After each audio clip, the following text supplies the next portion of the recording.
Welcome to the Prophecy Club. Our topic today is Russia's secret weapon to defeat America.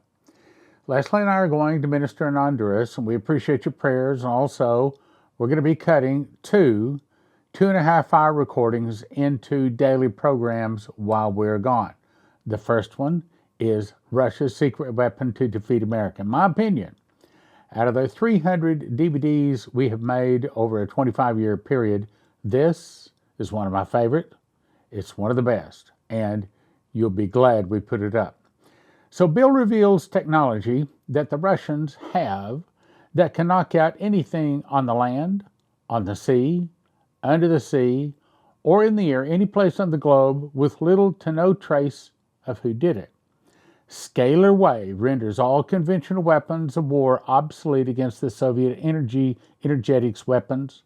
Scalar waves has now changed how war is conducted. Scalar wave does not travel like radar from point A to B. Instead, it is interdimensional. It leaves A and arrives over at C, D, or maybe all the way out to X, Y, or Z without a trace. It is believed to be what took out the Thresher submarine back in the 60s and the Challenger. It is also believed to be able to kill large amounts of birds in flight, dead before they hit the ground, and likewise fish in water or sea with no trace of cause. It leaves no trace except the birds simply leave the area. It is also believed to be what took out Gary Powers and the U-2 spy plane over Russia back in the 60s. They can make large portions of the atmosphere very cold, creating massive cold storms, or super hot, creating massive droughts, heat waves, hurricanes. It is also believed that they can create sparks out of thin air, causing forest fires any place they want to on the globe, anytime they want to. It is suspected to be the cause of many of the superheat and super cold storms across America over the last 20 years. It is the perfect weapon because it can't be proven that it was caused by a scalar wave. It can act like an umbrella, protecting an entire city or an entire nation from all incoming missile attacks, air or water.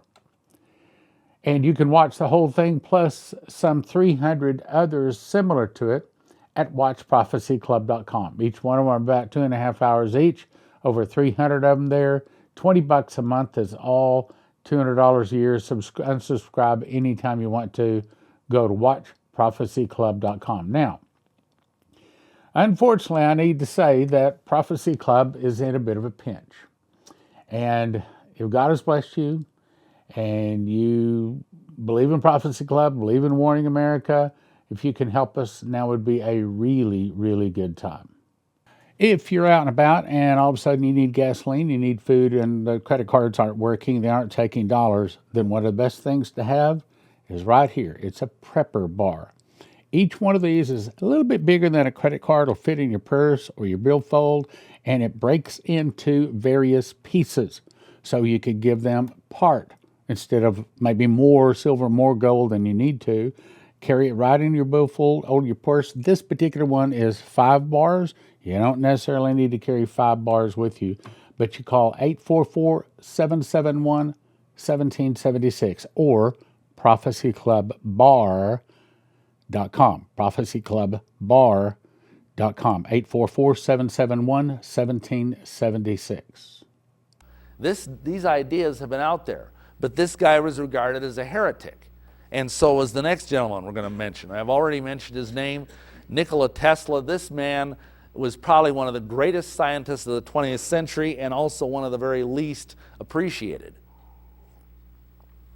He was decades, if not centuries, ahead of his time. He was a Serb, born in 1856, and even in a young age, he distinguished himself as very brilliant. For example, in school, they thought he was cheating because he could do integral calculus in his head. Now, I'll tell you, folks, I don't exactly even know what integral calculus is. I know in college, I flunked out of the class that I was taking in that subject. So this guy is obviously, smarter than 6 different humans. Anyway, At age 24, he developed the plans for what would become 6 years later the world's first induction engine.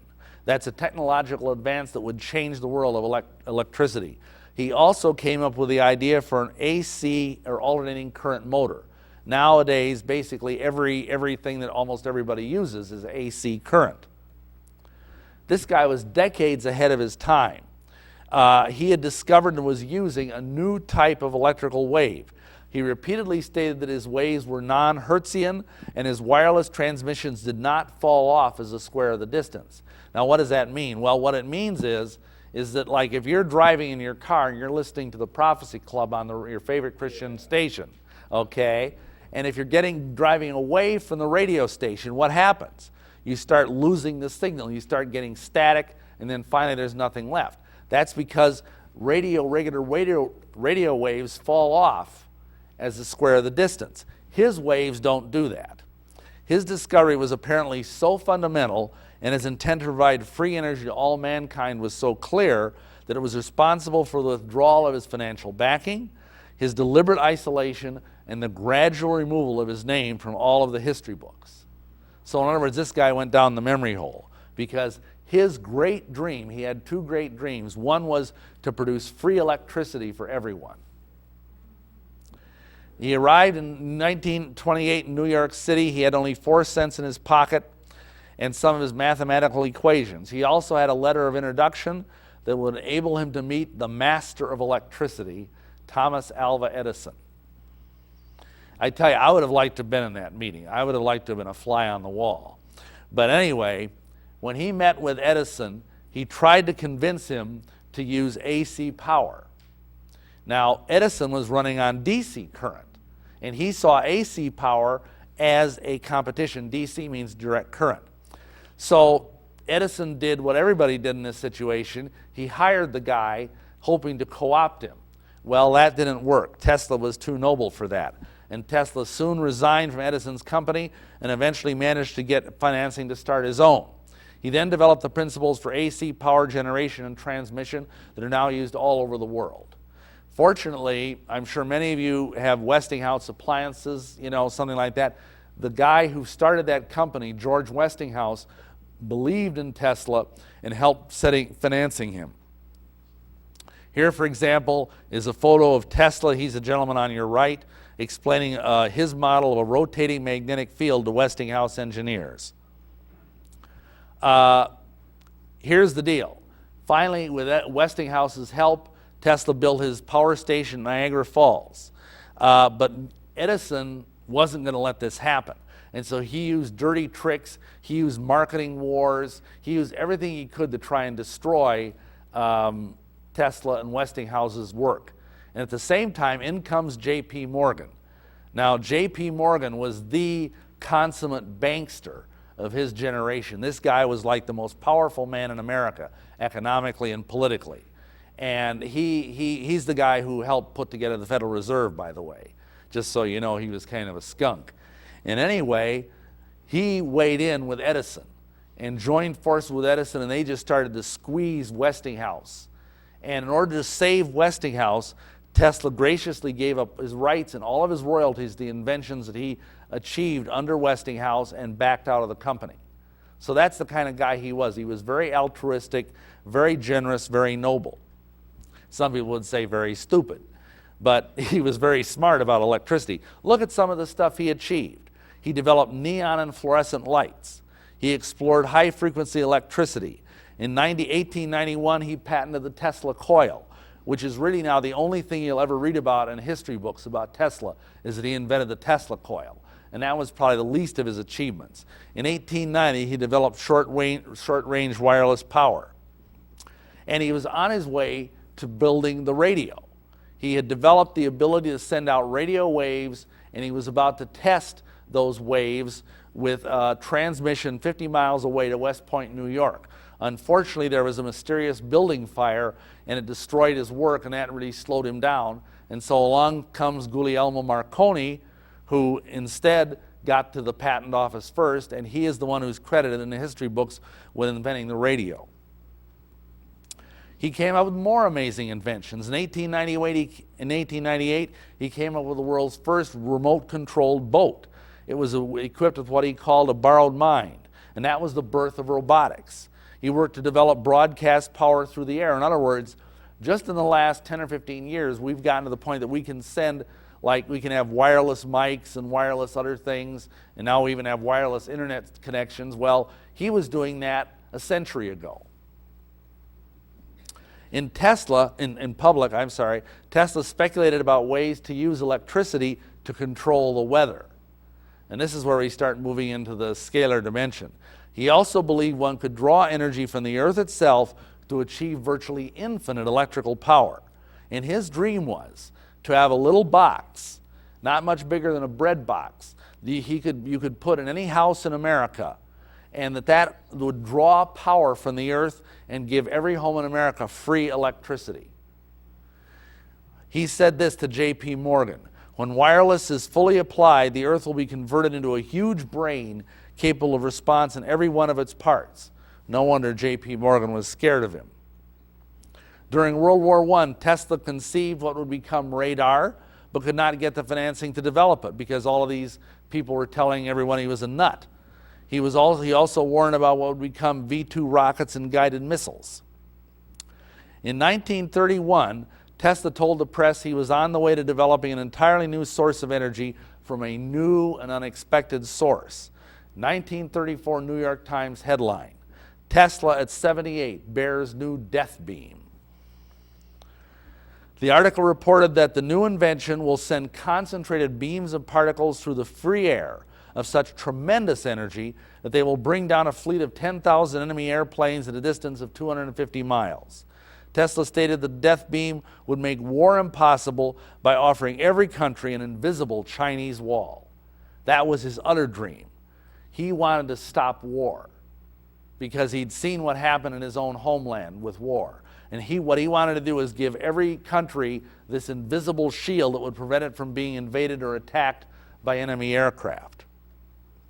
What set Tesla's proposal apart from the usual run of fantasy death rays was his unique vacuum chamber. And it had one end open to the atmosphere. He devised a unique vacuum seal by directing a high-velocity airstream at the tip of the gun to maintain high-level vacuum. The necessary pumping action would be accomplished with a large Tesla turbine that he developed also. Tesla dreamed that his concepts would make war obsolete. He tried to go to the U.S. government with this, the Department of War. They weren't interested. He tried to go to the British. He tried to go to the French. He tried to go to the Germans. None of them were interested. Unfortunately, the Soviet Union was interested. And they wrote him a check for $25,000 and began work on his concepts in 1939. Now, you got to remember, back then, Russia was supposedly our ally. This is right at the dawning years of World War II. Just before his death, in 1843, he issued a statement that he had indeed perfected his death beam. But right after his death, his nephew, Sava Kasanovich, went in his room and found that all of his papers had been rifled through, many important things were missing, and a black notebook was missing that had hundreds of pages that Tesla kept, including a lot of pages that were marked government. The FBI came in, our wonderful FBI, and they said that the government was vitally interested in preserving Tesla's papers. Yeah, real good. Now that the guy's dead, they wouldn't pay attention to him when he was alive. 2 days after Tesla's death, representatives of the Office of Alien Property went to his room at the New Yorker Hotel and seized all of his possessions. See, Tesla never became a U.S. citizen, so he was considered a resident alien. Most of his remaining papers eventually made their way to Belgrade, Yugoslavia, where a museum was created in Tesla's honor. And because at that time they had the communist Tito regime there, all access from Western scientists, Western analysts was shut off. But of course the Soviets could look at anything they wanted. And that brings us up to date, or more or less. Now we're in our modern era, and as early as 1960, Soviet Premier Nikita Khrushchev referred to his nation's forthcoming scalar weapons. He addressed the Presidium, and he said this: "We have a new weapon just within the portfolio of our scientists, so to speak, so powerful that if unrestrainedly used, it could wipe out all life on Earth." And now in retrospect, we think that was probably a reference to the early beginnings of scalar weapons. Didn't take them long. The tip of the EM iceberg was that they used electromagnetic weapons against the U.S. Embassy. They bombarded the U.S. Embassy with microwave beams. And as a result, 2 U.S. ambassadors died of cancer. And many other people in the embassy were rendered ill and got lesser forms of cancer. But that's just the tip of the iceberg. The Russian military was not shy about using these unconventional weapons. And all of them were a whole order of magnitude under these scalar weapons that we're talking about this evening. Now, realize, most of you know the Manhattan Project was this enormous effort that the U.S. government put into toward the end of World War II to develop the atomic bomb and beat Hitler to the punch. Well, when the Russians went to work on scalar technology, they invested the equivalent of 7 Manhattan projects. So imagine how much progress they made. The first time we have any evidence of the Russians use scalar weapons militarily was in the incident of the USS Thresher. That was one of our nuclear submarines, and it went down very mysteriously on April 10th, 1963. It was never found. The reason why we think this probably was scalar is because, mysteriously enough, one day later, near Puerto Rico, there was a mysterious underwater explosion. Now, the authorities checked with the seismologist. They checked with the geologist. There was no earthquakes. There were no underwater volcanoes. There was no explanation for this odd explosion. Soon after that, we began experiencing various downed aircraft. And then finally, in April, May of 1985, now this is 20 years ago, they brought their entire power grid online. They had their entire scalar weapons defense system up and running 20 years ago. That's when things really started happening. In November, for the first time, they started tinkering with one of our space shuttles. In December of that year, they took down an Arrow DC-8, which was a military aircraft. In September of '97, they took down several Titan 34D missiles. Now, these were several things. They were testing the ABM mode of scalar weapons. In other words, the ability to be an anti-ballistic missile weapon, to take out missiles. But they were also doing another thing. They were kind of pinging or tweaking our intelligence services, our military, to see if the military would go, gee, that looks like scalar weapons to us. But they didn't. And there's no evidence that the military had any clue of what was going on back in this time frame. Then there's the whole issue of weather. This has already been mentioned by Stan and also by Tesla. The idea that you can use scalar waves to control weather. You'll notice that particular Doppler weather slide there. You see that kind of odd thing down at the bottom off the coast of South Carolina. Well, those odd finger-like things, according to people I've talked to that are in the retired U.S. Air Force radar people, that is a sign of scalar activity. They created the deep freeze of 1967, which was really pretty awful, and they began full-bore weather warfare on our country on July 4th, 1976, our bicentennial, and it has not abated since then. Now here you'll see, these are just examples. This is a map of the United States, Doppler radar map. You'll notice that thing that's over Wyoming. That's very obviously not a natural cloud phenomenon. It's a perfect sphere. That is probably a Tesla globe. I have a friend who's an Air Force radar tech, and he tells me that when you see something like that and it's mostly hollow, it's almost certainly a scalar dome, a Tesla dome. Now look at this, by way of contrast. Here is a similar thing over Puget Sound, but notice how that's almost entirely solid. What that is a sign of radar jamming. If you see a totally solid thing like that, that's radar being jammed. And it was probably being done by our own military, because there's a lot of military bases up in Puget Sound area. This is an example of a very unusual cloud formation hovering over eastern California. Notice how it looks perfectly straight. In fact, it has a perfect hexagonal angle there pointing out up around northern California. Look at that. That's not natural. And what you need to understand is that with these scalar devices, they can steer clouds around the way you can steer your family car, moving entire cloud masses.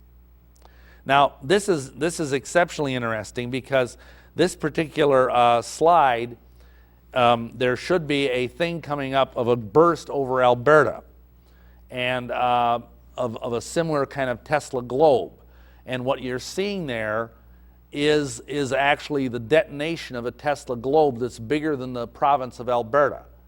And what I want you to understand is that in the process of compiling all of this, you know, there are also slides that show a very similar kind of globe materializing over Littleton, Colorado, the day of the Columbine shooting, and another globe materializing over Jonesboro when that particular place was experiencing the high school shooting. In addition to causing freakish tornadoes, the like of which have seldom been seen, the Russians also have been tampering with our oceans. Really serious weather problems can be caused by heating and cooling the oceans to create El Nino effects and other similar weather engines. So in other words, they can create an artificial El Nino. And these, we know the problems. We've all heard it on the news. You have droughts, you have forest fires, you have deaths due to heat waves, flooding, and other fringe benefits. By fringe benefits, I mean all of this stuff increases the people's reason to think, oh, maybe global warming is real. Oh, gee, maybe we ought to sign the Kyoto Treaty. Maybe all of the tree huggers are really right, you know. When actually, it probably is more likely the Russians fooling around with our weather. Now, I mentioned something earlier about the school shootings at Columbine and elsewhere. It's important to realize that if you are a student, as I was, of psychology, I used to be a licensed master's social worker, you know that if a person has a mental disorder, if they're depressed, if they're, you know, behavior disordered or whatever the case might be, and all of a sudden there's a very sudden drop or rise in barometric pressure, you know what that does? That pushes the person over the edge. It can very easily make them snap. And so what the Russians, I believe, have been doing is they have been dropping these globes over these cities, and they're assuming that somebody there in that city is going to be, you know, a few fries short of a Happy Meal, and they're going to go out and they're going to do something violent. Now, I'm not saying this is the only reason for, like, post office shootings, school shootings, etc. There's many reasons for them. I believe part of it is the fact that we have all this violence in our media, violent video games, lack of good parenting, and also, of course, the fact that most of the kids that are involved in these shootings, and most of the adults, for that matter, are on powerful psychotropic drugs like Prozac. And that's kind of the worst kept secret about all of this.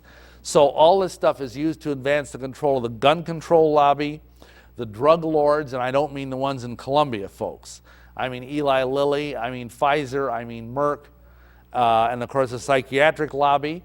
And then, of course, there's also our wonderful president and his program to have no child left undrugged. Then, of course, there's the earthquake threat. We've already heard from Defense Secretary Cohen that electromagnetic induction of earthquakes is now recognized. And on the left side of your screen, you see there a graphic from a magazine from like many years ago showing Tesla sitting there and the earth blowing apart in two like an apple being split in two. You know, that statement I used back at the beginning of the meeting. Something definitely is going on in the earthquake department. Seismologists have noted that the frequency of earthquakes is going up faster and faster and faster. When I was out in California, someone told me they had 5 earthquakes out there just in the last couple of days. In the early 1900s, the normal rate of large earthquakes was 2 or 3 a year. Well, to this time, like for example in 2000, in 1 week, they had 20 major earthquakes. We all know about the tsunami that happened earlier, and you know, I mean, this kind of stuff is going to happen more and more, partly I think because people are tampering with this. You can create an earthquake with scalar energy. You just have to be patient. You just gradually send scalar beams into somewhere where you know that there is in fact a fault line. The energy builds up, the tectonic plates gradually slip, and then all of a sudden there's this catastrophic slip, and you have a huge destructive earthquake. And let's say you live in a part of the country where there aren't many earthquakes. There's no fault lines. Well, that doesn't matter. You can use scalar technology even to create a flat plate earthquake. So you can't run, you can't hide, folks. Probably the most obvious example of using scalar energy in this fashion was the Yugoslav earthquake of 4/15/79. Now, why we think this was scalar is the earthquake was immediately followed by a cold explosion. And that's going to be very significant, as we'll see in a few minutes. This had a magnitude of 7.2 on the Richter scale, which is a pretty powerful earthquake. It had an epicenter of 33 kilometers deep and more than 100 aftershocks. The other significant thing is that it happened in April. And somebody asked, well, what's important about April? I says, well, it's income tax day. But that's not really the reason. The reason is that in the old days of the Soviet Empire, they would have a huge meeting of the Supreme Soviet in very early May. Every year it was like their big holiday. And so they'd usually, if they were going to do something big, they'd do it right in April, because that way they could have something to kind of brag and beat their chests about at their big meeting. Then, of course, there's scalar waves and supervolcanoes. Many of you, I'm sure, have heard about the fact that we have our very own supervolcano in Yellowstone. And essentially what you're seeing there on the screen is Yellowstone Falls, and a beautiful place, and that's part of what's called the Yellowstone caldera in geology. And there's been many things on the media, Discovery Channel, whatever, about how there's this enormous magma dome underneath Yellowstone, which supposedly is overdue right now for an eruption. And if it is, it would be like 5 or 10 times worse than Mount St. Helens, minimum. And I had a fellow come up to me at one of the meetings who is a Christian, who's a geologist, and he said, what I'm about to share with you is absolutely true. The geologists know about this, that's why it's going out in the media. The problem is that this caldera in Yellowstone has been targeted already, we are told, by scalar weapons. So they've got it in their crosshairs, so to speak. And what does that mean? Well, what that means is, if you're familiar with a supervolcano, if this thing erupts, first of all, it's going to probably take out most of Wyoming, just in the first few seconds. Probably part of Utah, part of Idaho, part of Montana. The next thing that's going to happen is, because again, we're talking about maybe 6, 7 volcanoes erupting virtually very much close to each other in time. There's going to be huge amounts, tons and tons of ash being sent up into the atmosphere. And because the prevailing winds tend to blow from west to east, it's going to go out over the Great Plains states. And essentially, if you're in the Great Plains states like Nebraska or, even Iowa, you're going to get like 5 to 10 feet of ash dumped on you. And I tell you, I had a colleague in the ministry, Ed Decker, who lived out in Seattle when Mount St. Helens erupted. And he was driving over the Lake Washington Bridge. And he said that stuff was coming down. It was like the worst blizzard you'd ever seen. You couldn't hardly see anything. Cars were skidding around on the bridge. Cars were stalling because this ash gets in the air filter of your car. And it was a mess. And see, that was just one measly volcano. This thing is going to be probably 5 to 10 times worse than that. So you might as well figure that the whole Midwest is going to be wiped out. And that even as far east as Indiana, they're going to still have, a lot of ash and stuff, killing millions and millions of people, millions and millions of livestock, basically wipe out our breadbasket, the whole Midwestern America. And of course, if you remember when Mount St. Helens erupted, it darkened the sky for many days in parts of the country. And it was literally like the book of Revelations, where you could not see the sun.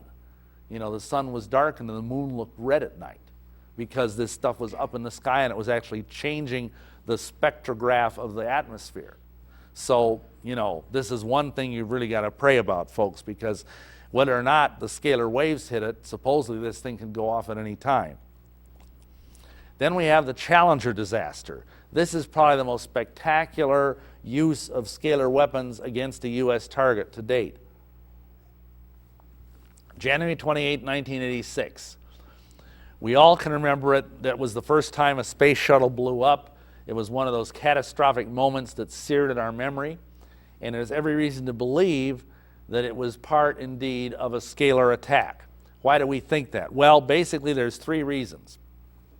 First of all, the use of what are called wet runs. Now, what's a wet run? Well, you all know the word dry run. It's when you like have a dress rehearsal of something. Well, a wet run, in the case of the military, is when you actually fire the weapon to get the range right, okay? Now, what you need to realize is that the shuttle is kept away from the launch pad until it's approximately ready to be hooked up and launched. They keep it in what's called the Vehicle Assembly Building, which is, I think, the largest building on Earth. And then right before the launch, the day before, they trundle out on this giant railroad car. So that means the day before the launch, there's nothing on the launch pad. And what's interesting is that witnesses reported that they were just wandering around, and they happened to notice that there were these flashes of light around the launch pad. There were cracks and boom-like sounds, or just like a second of an appearance of a white globe of energy. Just that quickly, and then it was gone. And people saw it, well, what the heck, they thought just something out of the corner of their eye, maybe they had a speck in their eye or whatever, and they didn't think anything of it. But then later on, now that we know about what scalar weapons function like, it's very obvious they were trying to get their range right. The other thing is the use of weather technology. We've already talked about how you can use these weapons to change the weather. Well, what happened is that was a record cold week in Florida. And even the conventional scientific community acknowledges that extreme cold had an impact on the shuttle's structural integrity. But there's another factor. You can also use scalar waves to soften metal, and they believe that was also done.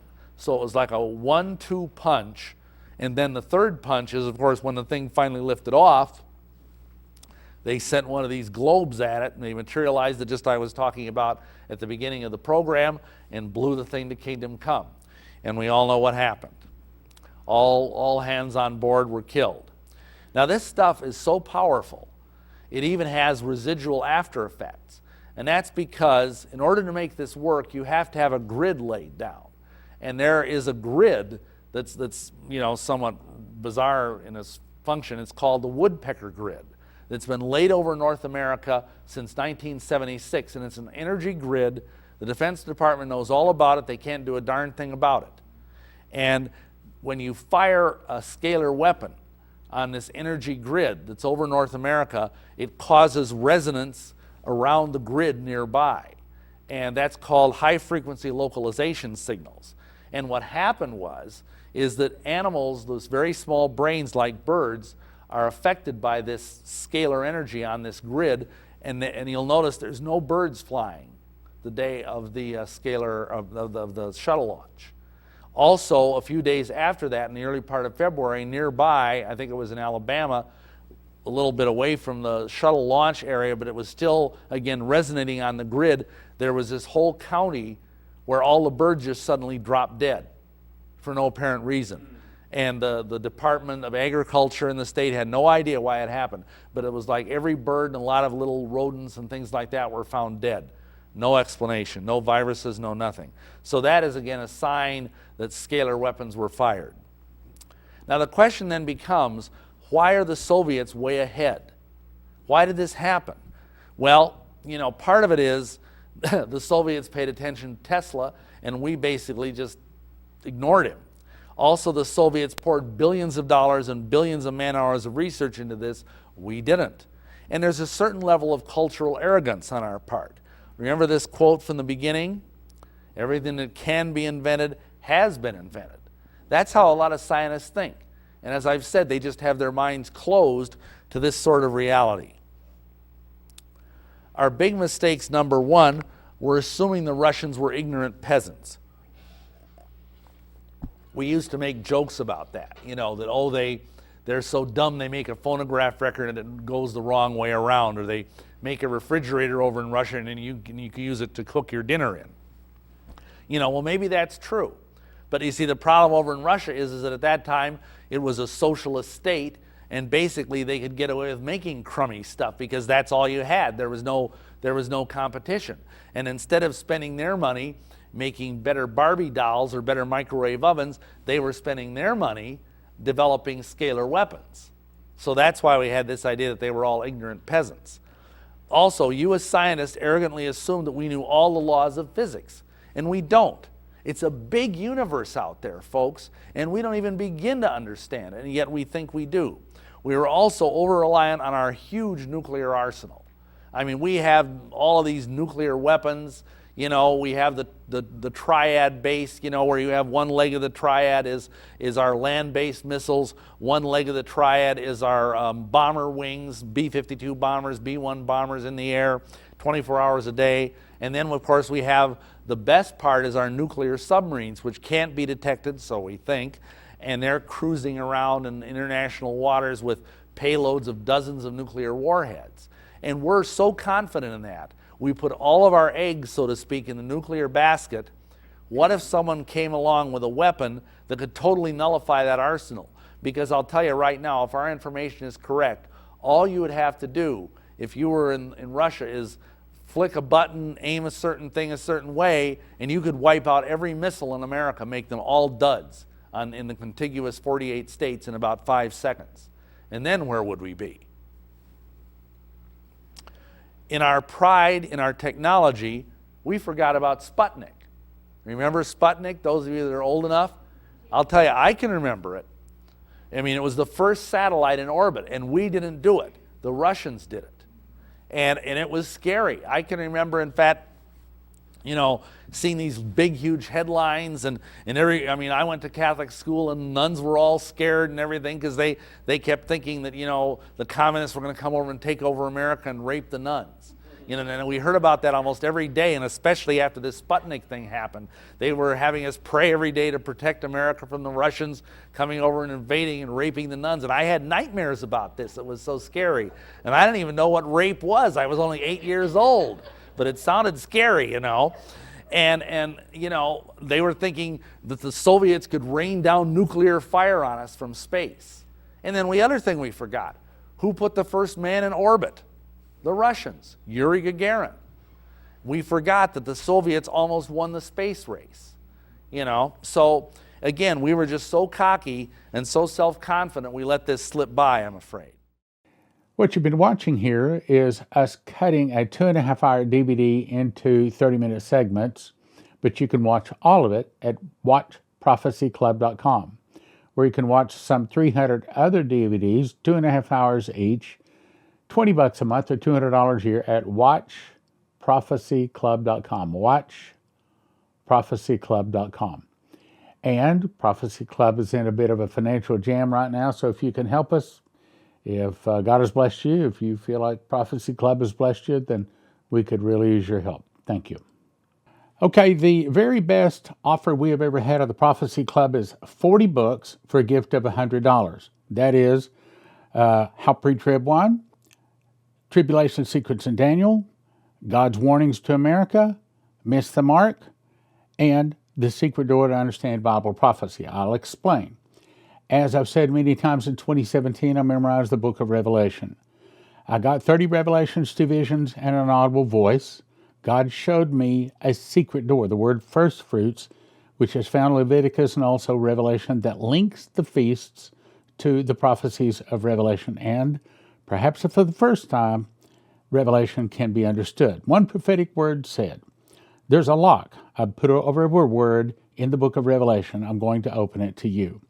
It will turn many books written on the end-time message into obsolete books. That's this book. Secondly, I put together a collection of the very best prophecies from 32 years in Bible prophecy: Dimitri Duduman, Michael Boldale, Leslie Johnson, Henry Groover, Shane Warren, Terry Bennett, Maurice Scalar, Augusto Perez, Doug Metzger, Bree Keaton, and more in God's Warnings to America.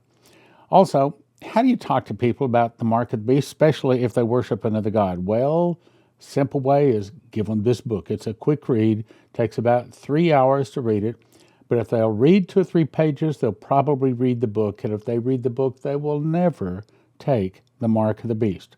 It explains both the mark of the beast and also the number of the name, and it has these pictures in the book. Finally, How Pre-Trib Won. This book explains the truth about the rapture.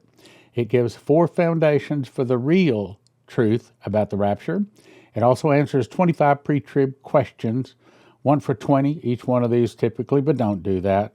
We offer them in shrink wrap sets. The very best deal is go to prophecyclub.com and get the entire 40-book set for $100. I didn't cover every verse in the book of Daniel, didn't need to. I just covered the verses that has to do with us end-time saints. And it's called Tribulation Secrets in Daniel, 1 for $20, 10 for $30, 20 for $50 at prophecyclub.com.